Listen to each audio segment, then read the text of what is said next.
warahmatullahi wabarakatuh. Perkenalkan, nama saya Salwa Mutiara Rahayu Hairohisan dengan NIM 122120068, program studi Tadus Bahasa Indonesia semester 5 kelas B. Tujuan membuat video ini itu sebagai UTS, yaitu ujian tengah semester mata kuliah pragmatik. Selamat menyaksikan. Bahasan yang pertama yaitu mengenai pengertian linguistik dan pengertian pragmatik.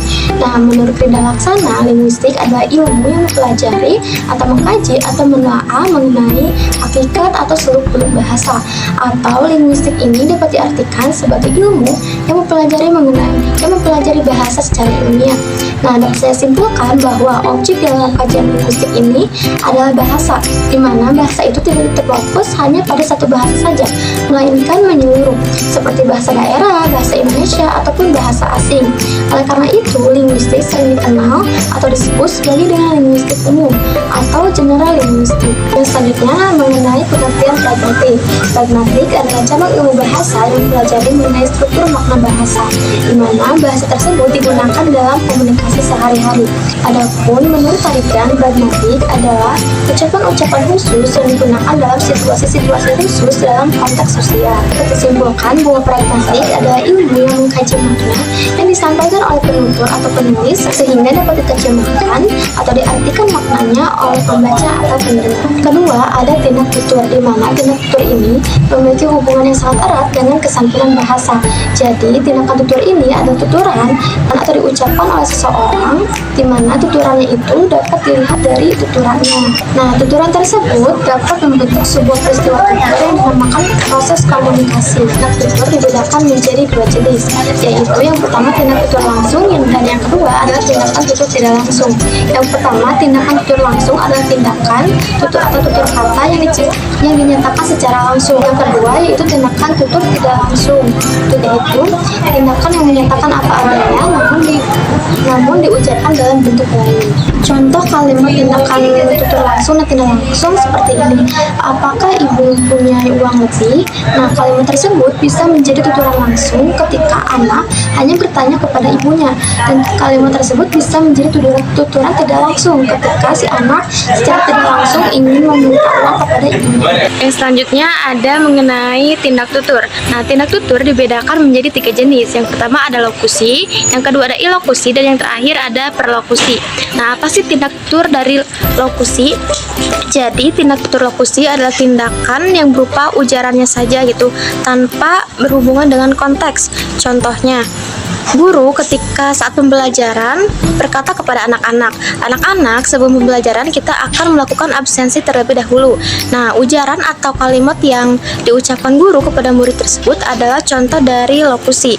Yang selanjutnya ada ilokusi. Kalau tadi lokusi hanya berbentuk ujaran, nah di ilokusi ini berbentuk ujaran disertai dengan tindakan.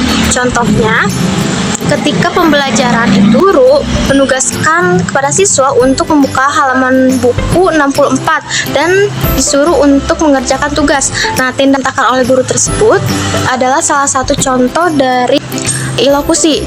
Yang ketiga ada perlokusi. Jadi perlokusi ini adalah dampak atau efek dari penutur ke mitra tutur.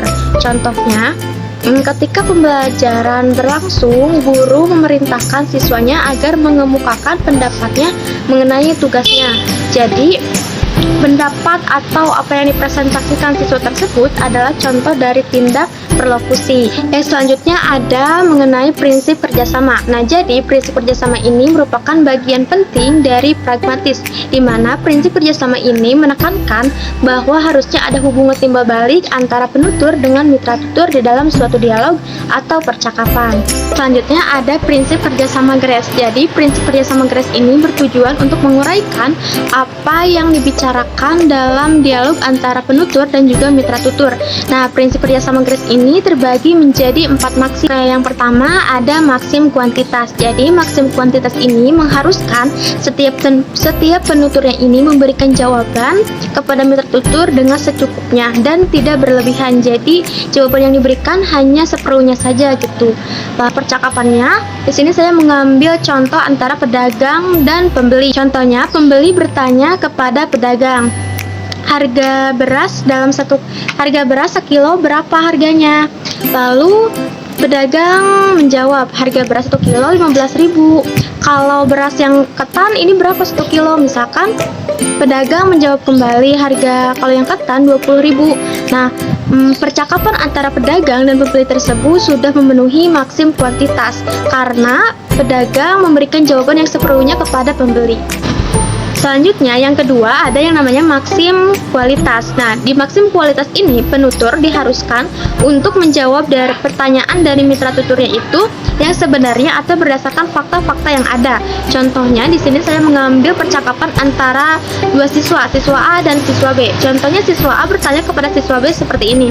Novel Bumi karya siapa? Ini novelnya sangat menarik. Lalu si siswa B menjawab, novel itu karya Terelie. Nah, percakapan antara dua siswa tersebut termasuk sudah memenuhi maksim kualitas karena novel Bumi tersebut benar-benar ditulis oleh Terelie. Yang ketiga ada maksim relevansi. Sesuai dengan namanya yaitu relevansi berarti sesuai. Artinya penutur ini kalimatnya itu sesuai dengan topik yang sedang dibahas gitu ya. Contohnya antara percakapan dua siswa lagi.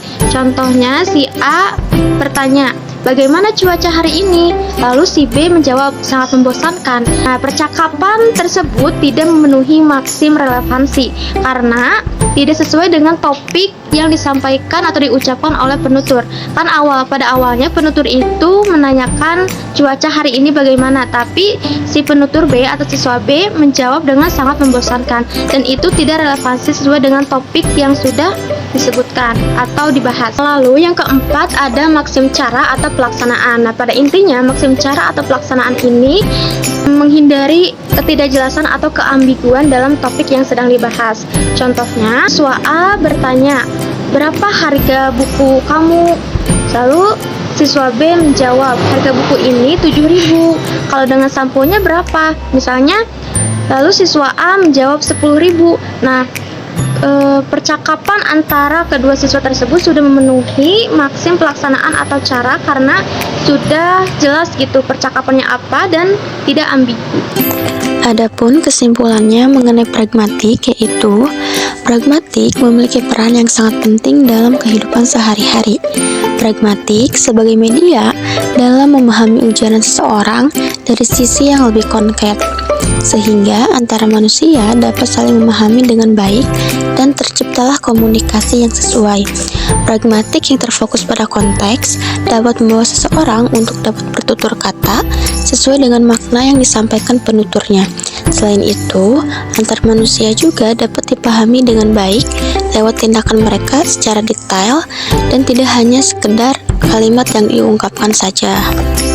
Adapun manfaat pragmatik bagi guru, siswa, dan peneliti berita yaitu untuk guru, manfaat pragmatik yaitu bisa jadi masukan untuk cara menyampaikan materi dan stimulus terutama dalam pembelajaran bahasa Indonesia agar lebih bijak dalam melibatkan pemakaian bahasa yang baik, benar, dan sopan bagi peserta didik. Yang kedua, bagi siswa, manfaat pragmatik adalah sebagai petunjuk dalam memahami ujaran berimplikatur yang terjadi dalam proses pembelajaran, sehingga peserta didik dapat mengerti dan juga dapat memberikan respon dengan bahasa yang baik, benar, dan sopan. Lalu, manfaat pragmatik bagi peneliti berita yaitu dapat memberikan pertimbangan objek yang masih perlu dikembangkan, terutama dalam hal bentuk, makna, dan alasan penggunaan implikatur pada situasi konkret lain agar lebih bermanfaat bagi pengguna bahasa. Sekian dari saya, mohon maaf apabila banyak kesalahan. Wassalamualaikum warahmatullahi wabarakatuh.